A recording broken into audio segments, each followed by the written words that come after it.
been exactly a week since 20 living hostages came home, reunited with their loved ones. What a moment that was after surviving 2 harrowing years in terror captivity. One of the freed hostages is Omri Miran.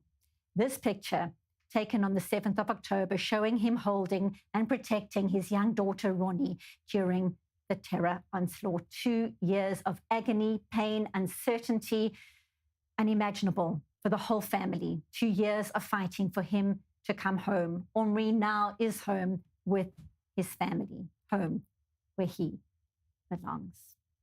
And so for more, it's a pleasure to welcome Moshe Lavi, brother-in-law of Omri Miran. Moshe, the nation so remembers that moment. Thank you so much for talking to us. That picture we were just looking at, Omri clutching onto little Ronnie on the 7th of October. And now we get to see the footage of Omri frolicking on the beach with Lishai and gorgeous daughters, Ronnie and Alma, just days after he was freed from terror captivity. Freedom and joy at last. Look at that footage. I can watch it on repeat for hours and hours. Describe your thoughts for us, if you can. Yes, thank you for having me tonight. I think it's been a roller coaster of positive emotions for a change after 2 years of turmoil and tireless work of advocacy we engaged in. Omri is home. He was also discharged from the hospital on Friday. We drove him to Kibbutz Kramim, where my sister and nieces are temporarily displaced ever since the war started. And he spent the weekend there. He's recovering. The road is still long until he will feel himself. And I'm sure there will be a lot of hardships along that road. But we're relieved that he's with the girls. He's with Lishai. The girls recognize him. They are playing together. And it's so heartwarming to see this happening.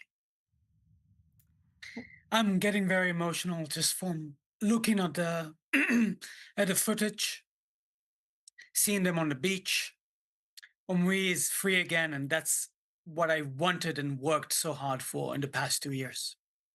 It's so emotional for everybody, of course, looking at those images, because it's such a normal thing for a father to do, to take his daughters to the beach, to play and frolic in the water like that. And of course, he has spent 2 unimaginable years in captivity. And we know how your sister fought so hard for these moments. She told us on this channel how she'd written letters to him every day. And now they get to catch up in person, exactly like a family should. What can you tell us? What can you share just about those initial interactions, the ability to make your own cup of coffee, the ability to sit down with your wife and share some thoughts, not to mention just playing with one's children? What can you share about those moments for us?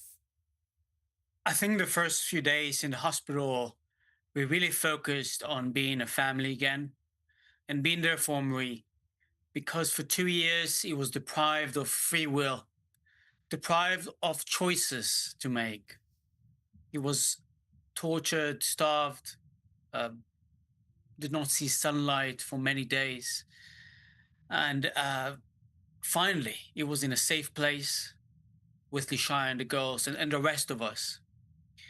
The focus was on making sure he gets all the necessary medical and other professional mental support during his time in the hospital, but also to share what we've done in the past 2 years, hear from him the experiences of captivity, and seeing how we can be helpful going forward.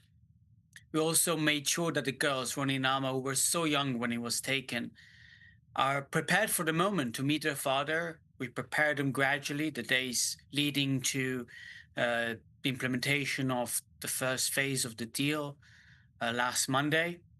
And before he met them, we also showed him a video we made of the moments he missed over the past 2 years, the key moments, the birthdays, Alma's first, crawling and speaking and walking, first moments of those occasions. And I think that those days were just magical, even though we were in a hospital. Just being able to embrace each other, share a beer with each other, share a meal, listening to a concert. Barry Sakharov, who is Omri's one of his favorite musician, came to the hospital and played for him and the rest of the hostages, released hostages who were with him in the hospital. Those were great days, and now I'm so delighted that he's as well outside that hospital, able to return to real life. And as I said, the road to rehabilitation is very long, but Omri is such a strong, resilient person, and he returned with the same smile he had on October 6th. Same big smile, same love he has to his family, to Lishai and Ronnie and Alma. And we're just so glad he's home, so thankful for all those who worked hard, those diplomats, the Trump administration, policymakers worldwide and here in Israel.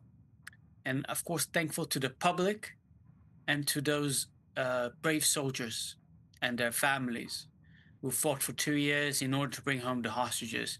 They've done it. We could not have done it without those brave soldiers. The military pressure was necessary. We could not have done it without the public here in Israel and worldwide. Those who rallied behind us, those who wrote letters to policymakers, including President Trump, and those who ensured that the issue is on the top of the agenda. That's what we heard from policymakers in the US. You're doing an incredible work on ensuring this issue is on the top of the agenda for the administration and the wider public around the world. And that, I think, also helped us reach a deal that is imperfect, but brought home 20 living hostages, and hopefully will bring home the remaining deceased hostages. Absolutely, and certainly the waiting continues, but we know so well the fight for families for 2 long years, such an emotional roller coaster, so many moments where it seemed there could be good news and then there wasn't. Give us a sense, when did you and the family understand that Omri was definitely coming home, that it was all real, it was actually happening? Tell us.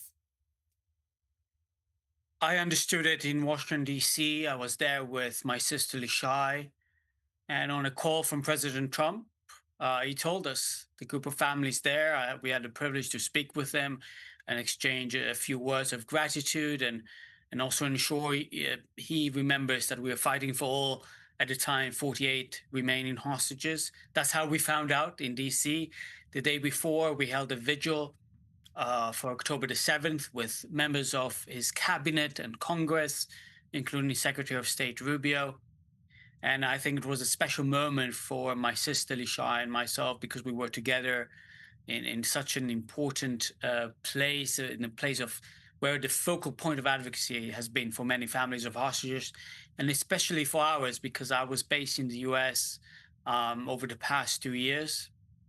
And I'm happy that we received those news directly from President Trump, and we're able to relay to him how grateful we are that he's ensuring that all the hostages will returning home. Right. But as you said, we're going to keep fighting for the deceased hostages.